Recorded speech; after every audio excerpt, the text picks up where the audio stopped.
The good news, Gereja Impact Community Indonesia akan mengadakan ibadah tatap muka atau ibadah onsite mulai hari Minggu tanggal 7 Agustus. Minggu pertama bulan Agustus jam 10 pagi waktu Sebagian Barat di Santika Hotel Kelapa Gading. For more info, Anda bisa menghubungi kami atau Anda bisa memfollow Instagram impactcommunityindonesia.id. Dan pastikan Anda datang sebelumnya karena tempat terbatas, dan pasti saya percaya kita akan betul-betul mengalami lawatan Tuhan secara langsung, dan juga kami bisa berjumpa dengan saudara. Kami nantikan kehadiran saudara.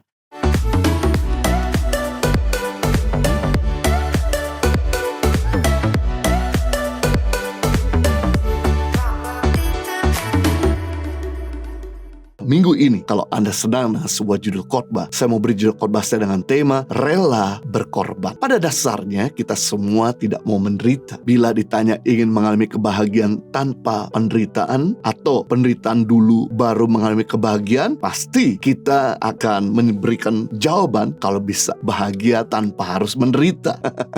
Kenyataan hidup sering kali menunjukkan bahwa dibutuhkan pengorbanan atau penderitaan baru orang tersebut memperoleh kebahagiaan. Kalau kebahagiaan itu untuk kepentingan diri sendiri masih bisa dijalani dan bisa diterima sama setiap orang. Namun kalau harus menderita untuk keselamatan dan kebahagiaan orang lain, belum tentu bisa kita terima. Namun firman Tuhan berkata dalam Kisah Rasul 20 ayat 35, ada lebih berbahagia memberi daripada menerima, lebih berbahagia berkorban daripada menerima, lebih bahagia menolong daripada ditolong. Kunci kebahagiaan kita bukan ditentukan dari apa yang kita terima, tetapi dari apa yang kita beri. Kita senang dengan namanya diberi, diampuni, didoakan, promosikan, diberkati. Namun firman Tuhan berkata, jangan puas sampai di situ. Alangkah lebih senang lagi, lebih bahagia lagi kalau kamu bisa memberi, mengampuni, mempromosikan, dan memberkati orang lain. Jadi jangan puas kalau Anda diberkati. Puaslah kalau Anda bisa jadi berkat. Jangan senang kalau Anda sukses. Senanglah kalau Anda bisa mensukseskan orang lain. Jangan bangga kalau Anda punya uang, tapi banggalah kalau Anda bisa membuat orang lain juga bisa punya uang. Nah, saya mau bagikan pada kita semua ada 3 pengertian tindakan rela berkorban. Yang pertama, rela menyampingkan kenyamanan diri sendiri adalah tindakan rela berkorban. Kejadian 44 ayat 33. Oleh sebab itu, baiklah hambamu ini tinggal menjadi budak tuanku menggantikan anak itu, dan biarlah anak itu pulang bersama-sama dengan saudara-saudaranya. Setelah Yusuf diangkat menjadi penguasa Mesir, lalu datanglah masa kelaparan hebat di muka bumi selama 7 tahun. Maka datanglah saudara-saudara Yusuf ke Mesir pada tahun kedua masa kelaparan yang hebat itu terjadi di muka bumi untuk membeli bahan makanan dari Yusuf. Mereka tidak tahu kalau mereka sedang berjumpa dengan adiknya sendiri yang telah menjadi penguasa Mesir. Namun sebelum mereka pulang membawa gandum dan bahan makanan, dengan sengaja Yusuf menyembunyikan piala emasnya ke dalam karung beras Benyamin, adik bungsu Yusuf. Dalam perjalanan mereka pulang ke rumah ayahnya, maka Yusuf memerintahkan pasukannya untuk mengejar saudara-saudara Yusuf, dan mereka membongkar karung-karung dari saudara-saudara Yusuf, dan mereka mendapatkan piala Yusuf ada di dalam karung gandum Benyamin. Hukuman buat mereka mencuri piala Yusuf akan menjadi budak di Mesir selama-lamanya. Ketika Yehuda tahu bahwa adik bungsunya akan jadi budak di Mesir, Yehuda berkata kepada Yusuf, ayahku memberi pesan, jika adik bungsu kami tidak pulang, maka hal ini akan membuat ayahku mati dalam keadaan berduka dan susah. Karena kakak dari anak ini sudah tidak ada, yang lahir